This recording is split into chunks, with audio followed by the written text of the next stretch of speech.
Bonjour à tous, c'est Emmanuel, j'espère que vous allez bien et nous nous retrouvons dans la guidance du mois de juin.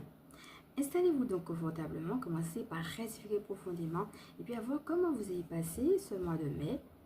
Est-ce qu'il y a eu un ou des événements particuliers et puis des choses que vous voudriez poursuivre pour ce mois de juin.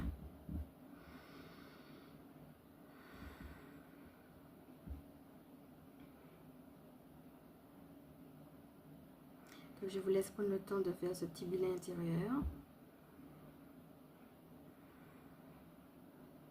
Et pourquoi pas de poser une intention si vous en avez envie pour ce mois de juin.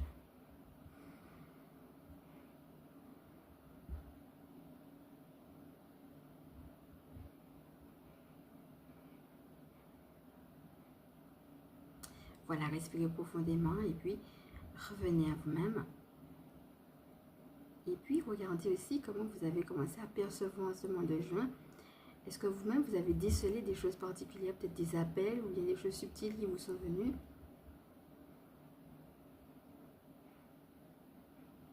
Et le but de cette guidance temporelle et générale sera de voir finalement, eh bien, avec les cartes et puis avec mes ressentis aussi que j'ai eu pour le mois de juin, ce que je vais vous proposer, comment ça rentre en interaction avec ce que vous avez déjà.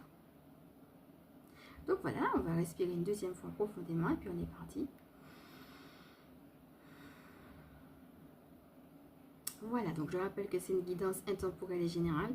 Elle est valable donc à partir du moment où vous l'écoutez. Vous êtes amené à ne prendre que ce qui résonne en vous. Je vais commencer par mes ressentis et mes cartes. Et les cartes, c'est parti. Alors pour ce mois de juin, j'ai noté deux questions importantes. Où suis-je amené à être?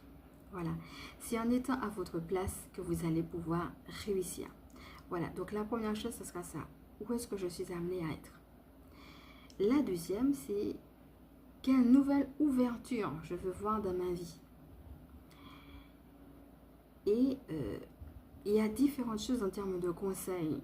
Quand on est dans une phase de transition comme ça, si on parle de nouvelle ouverture, c'est qu'il y a quelque chose de nouveau, quelque chose auquel on n'est pas habitué. Donc, il y a à la fois un souhait, je veux voir ça, et en même temps un sentiment que peut-être c'est trop éloigné, parfois je ne mérite pas, ou alors il y a des obstacles.